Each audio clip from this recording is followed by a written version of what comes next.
Douglass lived with Mr. Covey for a year. During the first 6 months of that year, a week barely passed by where Douglass did not receive a whipping. His back was frequently sore. Douglass writes that at Mr. Covey's, I found myself even more awkward than a country boy appeared to be in a large city. Douglass said that his awkwardness was almost always Mr. Covey's excuse for whipping him. Douglass said that one would have to repeat the scene in the woods in their mind once a week to get a true idea of what his experience was with Mr. Covey in his first 6 months with him. Mr. Covey worked the slaves on the farm what Douglass called up to the point of endurance. The slaves would be up and off to the field with their hoes and plowing teams by the first approach of daylight. Mr. Covey gave them enough to eat, but they often had less than 5 minutes to eat. They were often in the field from the first sign of daylight until the last ray of light had left them. They were worked in all weathers. It was never too hot or too cold to work. There was never too much rain, wind, hail, or snow to work in the field. Mr. Covey was in bed in the afternoons. In the evening, he would come out to the field, ready to make threats, work in the field, and whip people. Mr. Covey was one of the few slave owners who did work with his hands. Because he worked in the field, Mr. Covey knew how much a man or a boy could do. There was no tricking him. The field work went on in his absence. The slaves felt like Mr. Covey was always with them. Mr. Covey often secretly approached the spot where the slaves worked. The slaves called Mr. Covey the snake among themselves. When they were at work in the cornfield, sometimes he would crawl up to them on his hands and knees to avoid being seen. At once, Mr. Covey would jump up and scream, "Ha ha, come, dash on, dash on." Because of this, it was never safe to stop working, even for a single minute. Douglass writes, "His comings were like a thief in the night. He appeared to us as being ever at hand. He was under every tree, behind every stump, in every bush, and at every window on the plantation. Sometimes Mr. Covey mounted his horse and pretended like he was leaving for another city. He then left his horse tied up in the woods. Mr. Covey would crawl into the corner of a fence or behind a tree and watch the slaves until the sun went down. Mr. Covey owned a woman named Caroline. He said he bought her to be a breeder. She was 20 years old and had already given birth to one child. After he bought her, he hired a man who was married named Mr. Samuel Harrison to live with Mr. Covey for 1 year. He would set Samuel up with Caroline every night in order for her to have a child. Mr. Covey wanted more slaves to own.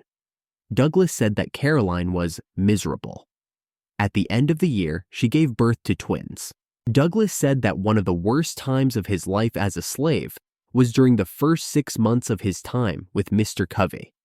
He writes on his condition, "I was somewhat unmanageable when I first went there, but a few months of this discipline tamed me.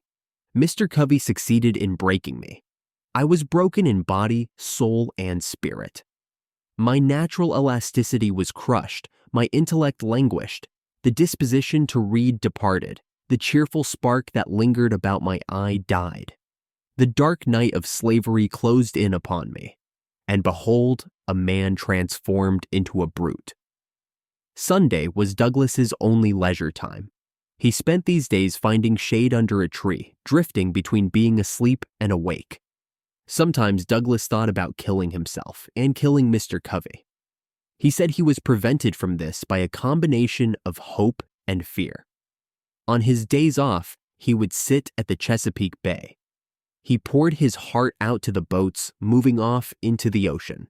The boats were not anchored or tied down. He wished to be free like them or to be on the boats. He would regret being born. He wondered why he was a slave. He dreamed of running away.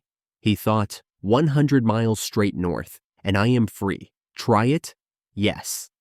He proclaimed that he would not live and die a slave. He dreamed of traveling in a canoe to Delaware and then into Pennsylvania, where he would not be required to have a pass. He thought, I am not the only slave in the world. Why should I fret? I can bear as much as any of them. He spoke to himself and made some crazy plan in one moment. In another moment, he would reconcile himself to slavery and his horrible life, deciding not to do anything. This was severe depression. The next period of Douglass's life was a turning point. He writes, "You have seen how a man was made a slave. You shall see how a slave was made a man."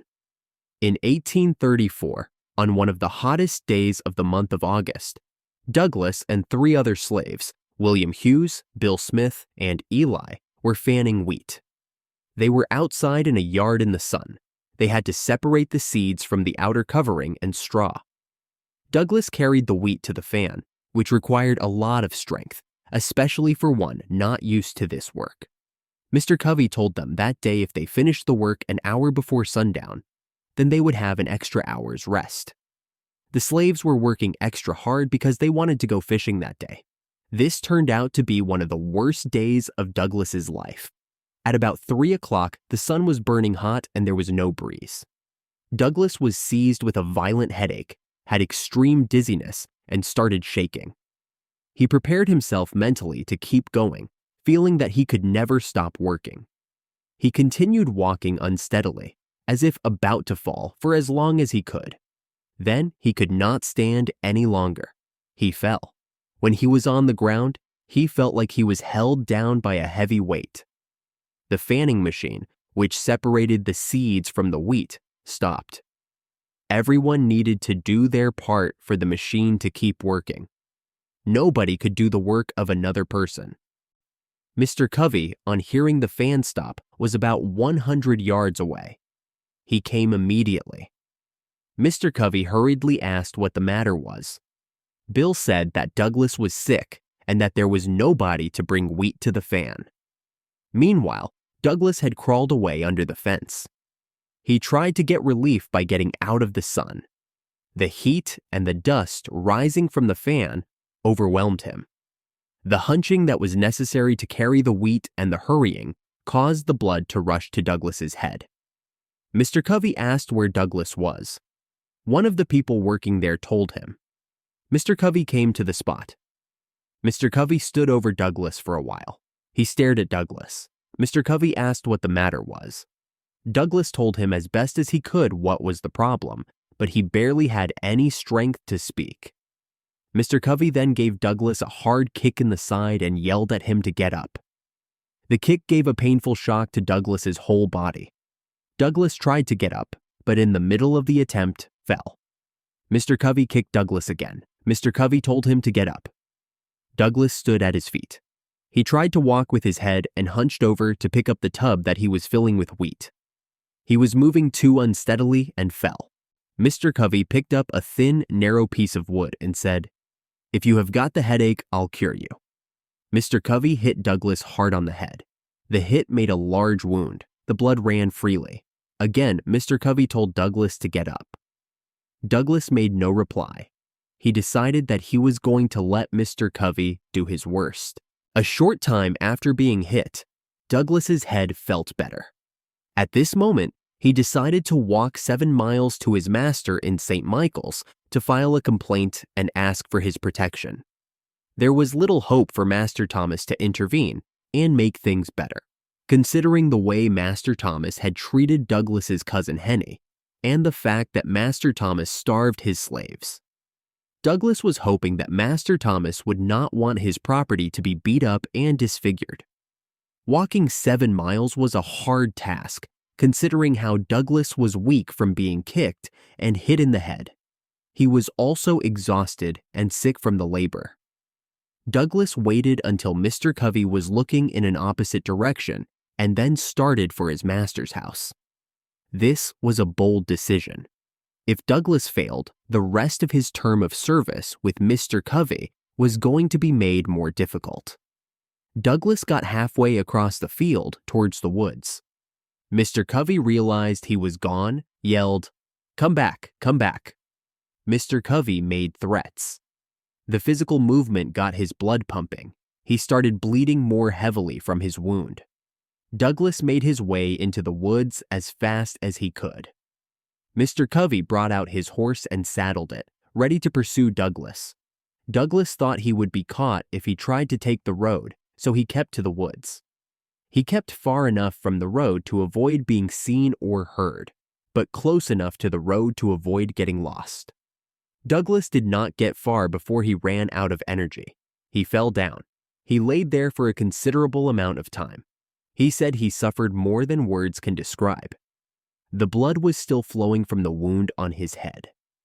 For a time, Douglass thought he was going to bleed to death.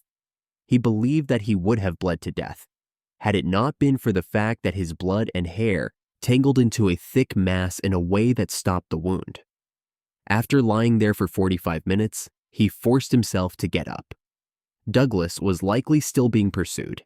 He started walking through wet, muddy ground and shrubs covered in sharp thorns. He was barefoot. He tore his feet at nearly every step. The journey was 7 miles. After 5 hours, he arrived at his master's store. Douglass writes, "I then presented an appearance enough to affect any but a heart of iron. From the crown of my head to my feet, I was covered with blood. My hair was all clotted with dust and blood. My shirt was stiff with blood. My legs and feet were torn in sundry places with briars, shrubs, and thorns, and were also covered with blood. I suppose I looked like a man who had escaped a den of wild beasts and barely escaped them." In this state, Douglass appeared before his master. He anxiously asked his master to intervene for his protection. Douglass told him everything that happened. His words at times appeared to affect his master emotionally. Then Master Thomas began pacing the floor. Master Thomas said that he expected Douglass deserved the treatment. Master Thomas did not believe Douglass was sick, only that he was trying to avoid work. He said Douglass's dizziness was laziness, and that Mr. Covey was right to beat him. Master Thomas asked Douglass what he wanted him to do. Douglass knew that he could not claim to be innocent of any of the things Master Thomas said, because to disagree would be impudence, meaning rudeness. Douglass writes, "The guilt of a slave was always and everywhere presumed, and the innocence of the slaveholder or employer was always asserted." Douglass was silent and hesitant. Master Thomas calmed down a little. Master Thomas asked again what he wanted him to do. Douglass said to let him get a new home. Douglass said that if he lived with Mr. Covey, he would die with him. Douglass said that if he had to go back, "Covey will surely kill me. He was in a fair way for it." Douglass said he would be ruined for future service if he went back to Mr. Covey's farm. Master Thomas said this was nonsense. He said he knew Mr. Covey and that Mr. Covey would not kill him. He said there was no danger of that happening. Master Thomas said that Mr. Covey was a good man. Master Thomas said he could not think of taking Douglass from Mr. Covey. The most troubling thought to Master Thomas was that if he took Douglass back to his plantation and away from Mr. Covey, he would lose the whole year's wages that Mr. Covey was supposed to pay Master Thomas for renting Douglass. Master Thomas said Douglass belonged to Mr. Covey for 1 year, and that Douglass must go back to him, whatever may happen if Douglass returns. Master Thomas said that Douglass must not trouble him with any more stories. Master Thomas said that if Douglass did not go home immediately, then he would whip Douglass himself. Douglass writes, "This was just what I expected when I found he had prejudged the case against me." After making this threat, Master Thomas gave Douglass a large amount of salts to swallow for healing. This was about the only medicine ever given to slaves. It was already somewhat late. Master Thomas told Douglass that he could remain in St. Michael's that night. Master Thomas told Douglass that he must be back to Mr. Covey's in the early morning, and that if he did not, Master Thomas would whip him. Douglass remained there for the night and could not fall asleep. He started back for Mr. Covey's in the morning. He did not eat any food that night or in the morning. His mind and body were worn down. At about 9 in the morning, he reached Mr. Covey's plantation. Mr. Covey was hiding in the corner of a fence. Just as Douglass stepped into the field, Mr. Covey ran out with a cowskin and a rope, ready to give Douglass another whipping. Douglass was weak and had not eaten in nearly a full day. Before Mr. Covey could reach him, Douglass ran to the cornfield. The corn was very high and Douglas could hide in it. Mr. Covey was very angry. Mr. Covey searched for Douglas a long time. Finally, Mr. Covey gave up, figuring that Douglas must come home at some point for something to eat. The blood was still on Douglas's clothes. Douglas writes, "I spent that day mostly in the woods, having the alternative before me, to go home and be whipped to death, or to stay in the woods and be starved to death." That night, Douglas laid down in the woods. A person was walking by. Douglas hid and stayed quiet. Then he realized the person was Sandy Jenkins, a slave that he knew. Sandy's wife was a free woman and lived 4 miles from Mr. Covey's farm. Sandy was on his way to see her and spend the Sunday Sabbath with her. Douglas told him his story. Sandy invited him to come to his wife's home. If Douglas had been caught in Sandy's hut, Sandy would have faced 39 lashes on his back. As they walked, Douglas talked the matter over with Sandy. They arrived at the house around midnight. Douglas writes, "Sandy's wife was not behind in kindness. Both seemed to esteem it a privilege to give assistance to me. For although I was hated by Covey and by my master, I was loved by the colored people, because they thought I was hated for my knowledge, and persecuted because I was feared. I was the only slave in the region who could read or write. There was another slave in the area that could read, but the person was quickly sold off to the far south shortly after coming into the neighborhood. Douglas had seen the man with his arms and legs tied up with iron chains, ready to be sold, like an animal for the slaughter." Douglas writes that after the man who could read was sold off, "My knowledge was now the pride of my brother slaves." And no doubt Sandy felt on that account something of the general interest in me. When they arrived at the house, Sandy's wife made the food in a hurry. Douglas had been starving. They had ash cakes, which were cornbread wrapped in cabbage leaves and baked in hot ashes. Douglas said that this meal was the best meal of his life. When they discussed what Douglas should do next, they decided against him running away because slave catchers would be able to find him, whatever path he took. Sandy was born in Africa. Douglas did not know to which religious system Sandy belonged. Sandy claimed to have magical powers. Sandy told Douglas with much seriousness that he must go back to Mr. Covey. But Sandy told Douglas that before he went back, he must go with him into the woods, where there was a specific route they needed. If Douglas always carried it on his right side, it would be impossible for Mr. Covey or any other white man to whip him. Sandy said he carried the route for years, and since then, he never was hit. Sandy said he never expected to be hit while he was carrying it. At first, Douglas rejected the idea that simply putting a root in his pocket would stop him from being whipped. Douglas felt his intelligence prevented him from believing such a theory. Sandy said to Douglas that his book learning did not keep Mr. Covey off him. Sandy convinced Douglas to keep the root, saying that it could do no harm if it did not do any good. Douglas took the root and put it in his right pocket. Sandy told Douglas when he returned to Mr. Covey to walk up to the house bravely as if nothing happened. On Sunday morning, Douglas began walking home. When he went through the gate at the yard, Mr. Covey came out with his wife on his way to church in their Sunday best. Mr. Covey spoke to Douglas kindly and told him to drive the pigs away from the nearby lot. Mr. Covey asked Douglas how he was. Mr. Covey continued to church. Douglas, at this point, really began to believe that Mr. Covey's behavior was the influence of the root. However, it was Sunday, a day of worship. On Monday morning, long before the sun went up, Mr. Covey called on Douglas to go rub, groom, and feed the horses. Douglas had made the decision to obey his orders, but if Mr. Covey was going to try to beat him, he was going to defend himself. Douglas's religious beliefs told him not to resist slavery. However, because of the way he had been treated in the last few days, he wrote, "My hands were no longer tied by my religion." Douglas went to the stable and began throwing down some blades from the loft, the floor directly under the roof. Just as Douglas was halfway up the steps of the loft, Mr. Covey snuck in, holding a long rope. Mr. Covey caught hold of Douglas's legs and began trying to tie him up. As soon as Douglas realized what was happening, he jumped off the steps. Mr. Covey was still holding on to Douglas's legs with the rope when he jumped off the steps. Mr. Covey forced Douglas to fall on the floor of the stable, lying with his arms and legs spread out. Douglas writes, "Mr. Covey seemed now to think he had me and could do what he pleased.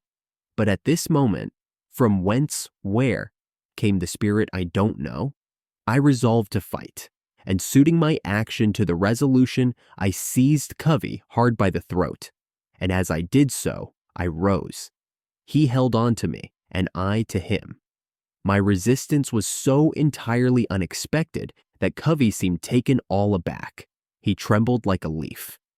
This gave me assurance, and I held him uneasy, causing the blood to run where I touched him with the ends of my fingers." Douglas said that just 2 days before, at a mean word from Mr. Covey, he would have shaken with fear. But now he developed the courage to fight. Mr. Covey held on to Douglas. They wrestled with each other. Douglas warded off every hit of Mr. Covey's, although Douglas did not hit back. Douglas was on the defensive and was trying to prevent himself from being injured rather than injuring Mr. Covey. Mr. Covey then said, "Are you going to resist, you scoundrel?" Douglas replied, "Yes, sir," while staring Mr. Covey in the eye and expecting to be hit again. Soon, Mr. Covey called out to the man named Hughes for help. Hughes came and tried to tie Douglas's right hand, which was attached to Mr. Covey's neck. While Hughes was tying his hand, Douglas, who was still holding on to Mr. Covey's neck with a firm hand, waited for the right opportunity. He gave Hughes a hard kick right beneath his ribs. The kick weakened Hughes, and he was bending over in pain. Hughes left the fight. It was just Douglas and Mr. Covey. When Mr. Covey saw Hughes bending over in pain, his courage dropped. Mr. Covey was breathing in and out quickly, puffing and blowing. Mr. Covey asked Douglas if he meant to continue with his resistance. Douglas said that he did mean to continue, whatever the consequences may be. Douglas said Mr. Covey had used him like a brute for 6 months, and that he was determined to stand it no longer. After that statement, Mr. Covey tried to shake Douglas and drag him to a stick that was lying just out of the stable door. Mr. Covey was trying to knock him down with the stick. As Mr. Covey leaned over to get the stick, Douglas seized him with both hands by the collar. Douglas brought him to the ground. Then the slave named Bill came home. Bill spent Sunday with his wife. Mr. Covey, holding on to Douglas, called upon Bill for help. Douglas said there was something funny about this scene. Bill pretended to be ignorant of what he was supposed to do. Bill said, "What shall I do, Master Covey?" Mr. Covey cried, "Take hold of him! Take hold of him!" To take hold of someone means to whip them. Bill tossed his head upward and said, "Indeed, Master Covey, I want to go to work." Mr. Covey replied, "This is your work. Take hold of him." Bill said, "My master hired me here to work, and not to help you whip Frederick." Then Douglas said, "Bill, don't put your hands on me." Bill replied, "My God, Frederick, I ain't going to touch ya." Bill left Mr. Covey and Douglas. Next, Caroline, the slave woman owned by Mr. Covey, who had 2 children, came to where they were. She was a strong woman who could have easily overpowered Douglas. Douglas later recalled, "We were all in open rebellion that morning." Mr. Covey told Caroline to whip Douglas. Mr. Covey could treat her much worse than he had treated the other slaves, because he owned her.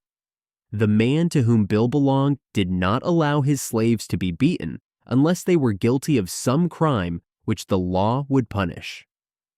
Mr. Covey later whipped Caroline for refusing to help him out in the fight. The fight lasted 2 hours. Mr. Covey let go of Douglas, heavily out of breath, and said, "Now, you scoundrel, go to your work. I would not have whipped you half so hard if you had not resisted." However, Mr. Covey had not whipped Douglas at all. Douglas had not lost a single drop of blood in the fight. During the last 6 months that Douglass lived with Mr. Covey after the fight, he never hit Douglass again.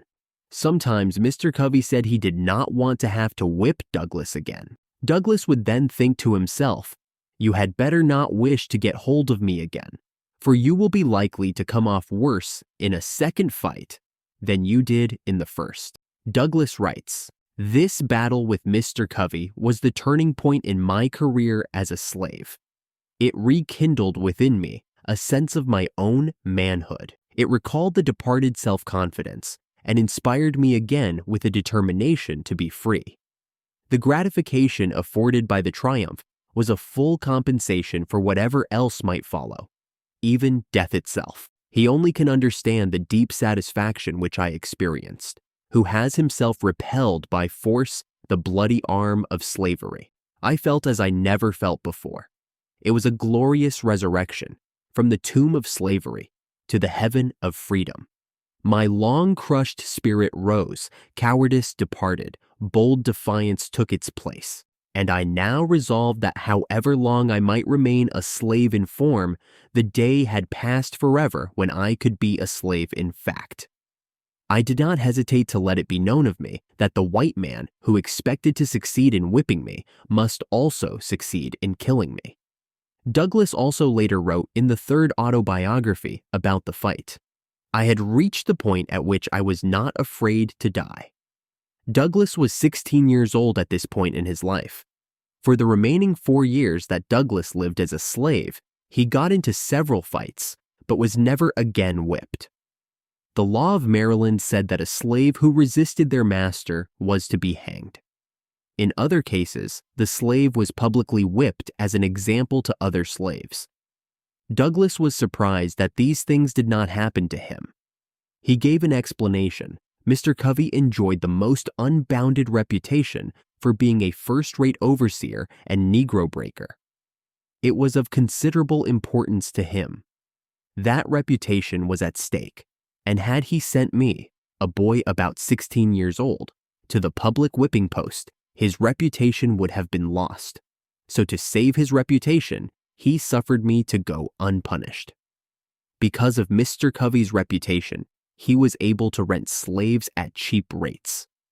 Hearing a story that he had tried to whip a young slave, got into a fight, and lost would be damaging to Mr. Covey in the eyes of the slaveholders. After the fight, at times, Douglass would work slower than the other slaves in the field, on purpose to provoke an attack. However, Mr. Covey never started another fight, the escape attempt. Douglass left Mr. Covey in January of 1835. A man named Mr. Freeland employed him only a few miles from St. Michael's. This man gave the slaves enough to eat and enough time to eat their meals. Douglass said his treatment from Mr. Freeland was heavenly compared to his treatment from Mr. Covey.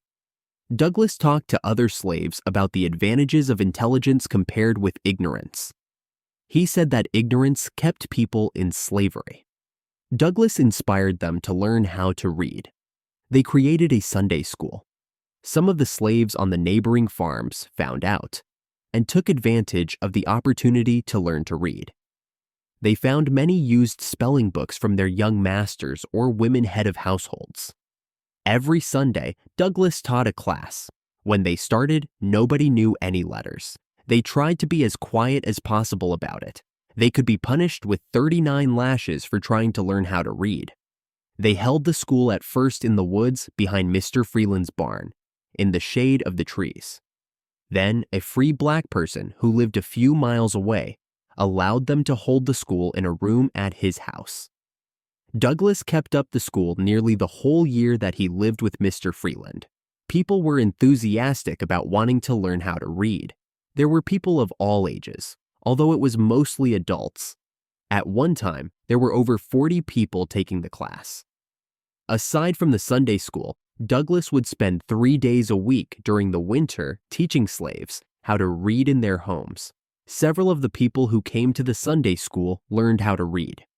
Douglass writes, "I look back to those Sundays with an amount of pleasure not to be expressed. They were great days to my soul. The work of instructing my dear fellow slaves was the sweetest engagement with which I was ever blessed. We loved each other, and to leave them at the close of the Sabbath was a severe cross indeed. When I think that these precious souls are today shut up in the prison house of slavery, my feelings overcome me, and I am almost ready to ask, does a righteous God govern the universe? And for what does he hold the thunders in his right hand, if not to smite the oppressor and deliver the spoiled out of the hand of the spoiler? By escaping slavery and becoming an abolitionist leader, Douglass had to leave many people that he cared about. Douglass writes, "I never loved or confided in any people more than my fellow slaves, and especially those with whom I lived at Mr. Freeland's. I believe we would have died for each other. We never undertook to do anything of any importance without a mutual consultation." Douglass said that leaving these people was intensely painful. At least one of those people, Douglass wrote in 1845, was able to escape slavery because Douglass taught them how to read. One day, a few slave owners who were religious leaders in the community, including Master Thomas, rushed into the class with sticks and stones and broke up the little Sunday school. They forbade another meeting and threatened to whip everyone. Douglass said that his blood would boil thinking about the way the school was broken up. Douglass said that the year went smoothly, and he was not hit once. He writes, "I will give Mr. Freeland the credit of being the best master I ever had, till I became my own master." At the end of 1835, Mr. Freeland again hired Douglass from his master for the year 1836. Douglass writes, "I began to want to live upon free land as well as with Freeland, and I was no longer content, therefore, to live with him or any other slaveholder." He said, "Year after year had passed, and I was still a slave." Douglass decided that the year 1836 would not pass without him making an attempt to escape slavery. He decided he wanted to escape with his fellow slaves. He began brainstorming with his friends, first Henry and then John. Even if they escaped, they could easily be returned to slavery. Then they would be treated tenfold worse than before. They had to consider the fact that they could face starvation, drowning in the water, or being chased by dogs. They experienced violent mental agitation thinking about the possibilities. Douglass writes about a potential scenario. "We were stung by scorpions, chased by wild beasts, bitten by snakes, and finally, after having nearly reached the desired spot, after swimming rivers, encountering wild beasts, sleeping in the woods, suffering hunger and nakedness, we were overtaken by our pursuers, and in our resistance, we were shot dead upon the spot." Douglass, Henry Harris, John Harris, Henry Bailey, and Charles Roberts were the people in the group that made the plan to run away. Henry Bailey was Douglass's uncle. Charles was married to Douglass's aunt. Some of the men had different masters. They planned to take one of their master's large canoes. One night during the Easter holidays, they wanted to paddle up the Chesapeake Bay. They wanted to use the North Star to guide them past the Maryland border. After going about 80 miles, they were going to get rid of the canoe. They hoped taking the water route would be easier, because traveling by land would lead to more stops and questions by white people. The week before they wanted to leave, Douglass wrote fake passes signed by all their masters. The passes said that they were allowed to go to Baltimore for the Easter holidays. As they approached the deadline for their escape, they became more and more anxious. Douglass repeatedly tried to reassure everyone that they were making the right decision. He writes, "We had talked long enough. We were now ready to move. If not now, we never should be. And if we did not intend to move now, we had as well fold our arms, sit down, and acknowledge ourselves fit only to be slaves." The night before the planned escape, Douglass didn't sleep. The idea of escaping was originally Douglass's, and he was heading the whole thing. The next morning, while Douglass was working in the field, he got a bad feeling and feared that they had been betrayed. When the horn blew and they went to breakfast, Douglass went to the house.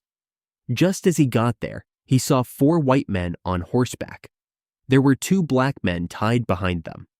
The men approached the house.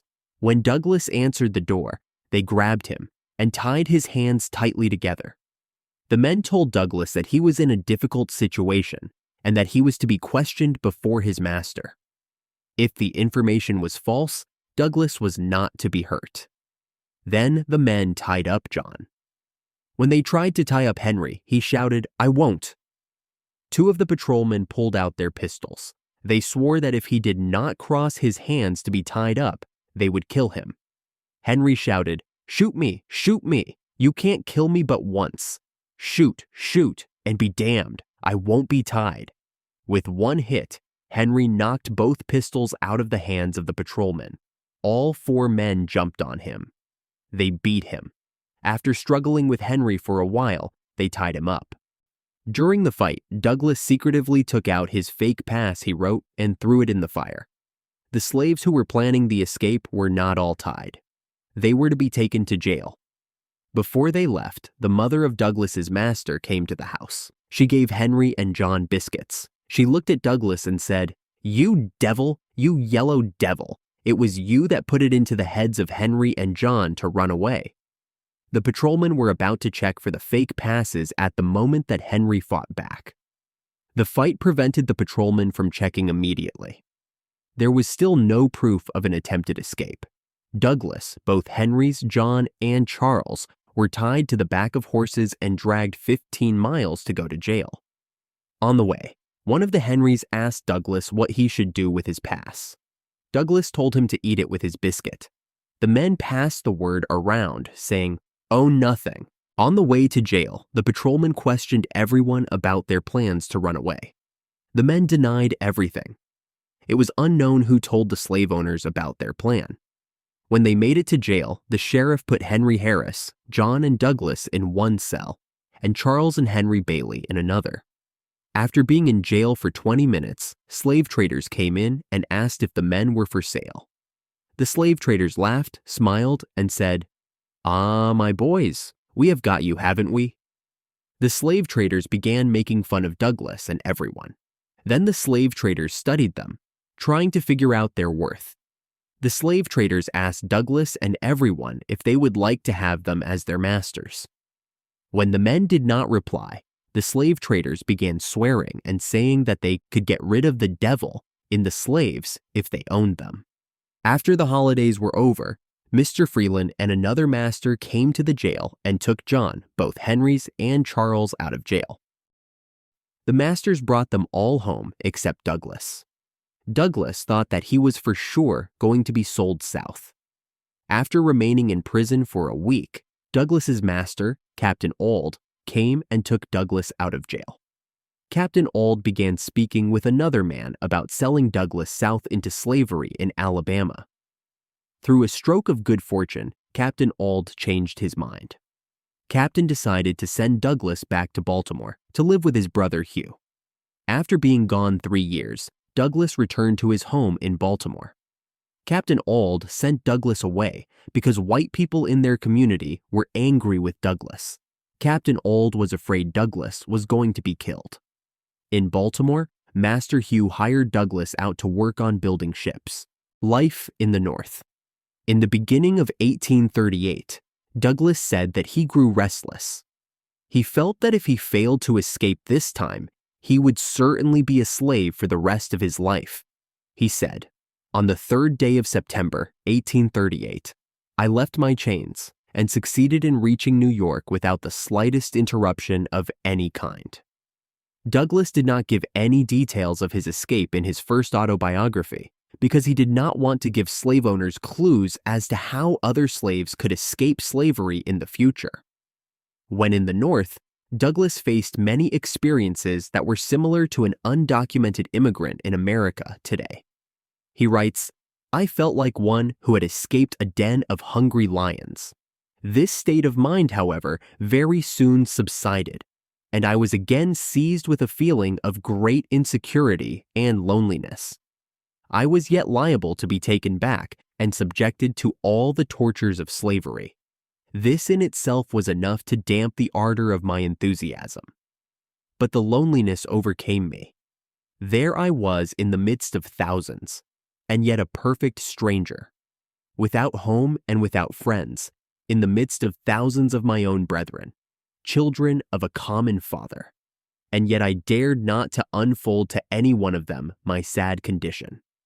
I was afraid to speak to anyone for fear of speaking to the wrong one and thereby falling into the hands of money-loving kidnappers, whose business it was to lie in wait for the panting fugitive, as the ferocious beasts of the forest lie in wait for their prey. The motto which I adopted when I started from slavery was this: trust no man. I saw in every white man an enemy, and in almost every colored man cause for distrust. It was a most painful situation, and to understand it, one must needs experience it, or imagine himself in similar circumstances. Let him be a fugitive slave in a strange land, a land given up to be the hunting ground for slaveholders, whose inhabitants are legalized kidnappers, where he is every moment subjected to the terrible liability of being seized upon by his fellow men, as the hideous crocodile seizes upon his prey. I say, let him place himself in my situation, without home or friends, without money or credit, wanting shelter and no one to give it, wanting bread and no money to buy it. And at the same time, let him feel that he is pursued by merciless men-hunters, and in total darkness as to what to do, where to go, or where to stay, perfectly helpless both as to the means of defense and means of escape. In the midst of plenty, yet suffering the terrible gnawings of hunger. In the midst of houses, yet having no home. Among fellow men, yet feeling as if in the midst of wild beasts, whose greediness to swallow up the trembling and half-famished fugitive is only equaled by that with which the monsters of the deep swallow up the helpless fish upon which they subsist. I say, let him be placed in this most trying situation, the situation in which I was placed. Then, and not till then, will he fully appreciate the hardships of, and know how to sympathize with, the toil-worn and whip-scarred fugitive slave. After a short period of time, Douglass stayed in the home of a free black abolitionist named Mr. David Ruggles. Ruggles had experience helping many fugitive slaves escape slavery. He had recently been arrested for harboring another fugitive slave from Arkansas. When he was in Baltimore, Douglass met an abolitionist woman named Anna. They later got married. Their marriage lasted 44 years and they had 5 children. With the help of abolitionists, Douglass and Anna made it to New Bedford, Massachusetts. A few months later, someone gave a copy of The Liberator, an abolitionist newspaper, to Douglass. He writes, "The paper became my meat and my drink. My soul was set all on fire. Its sympathy for my brethren in bonds, its scathing denunciations of slaveholders, its faithful exposures of slavery, and its powerful attacks upon. The upholders of the institution sent a thrill of joy through my soul, such as I had never felt before." Douglass began attending anti-slavery meetings. One day, while attending an anti-slavery convention in Nantucket, Massachusetts, Douglass got up and decided to say a few words. He said, "From that time until now, I have been engaged in pleading the cause of my brethren. With what success and with what devotion, I leave those acquainted with my labors to decide." Conclusion. Frederick Douglass published his narrative in 1845 as a political attack on the institution of slavery. He wrote the book to awaken the abolitionist movement in the United States and to expose the cruel and dehumanizing character of slavery. During the Civil War, Douglass became an advisor to Abraham Lincoln. He recruited black soldiers to join the 54th Massachusetts Regiment. Many former slaves who had escaped slavery and fled to the North participated in this regiment to fight to end slavery. Douglass's personal account of life under slavery was the autobiography that was the most influential on the abolitionist movement. There is not a life that we can learn more from about overcoming depression, facing our fears, refusing to be bullied into silence, and dedicating one's life to overcoming a system of oppression that goes against human nature.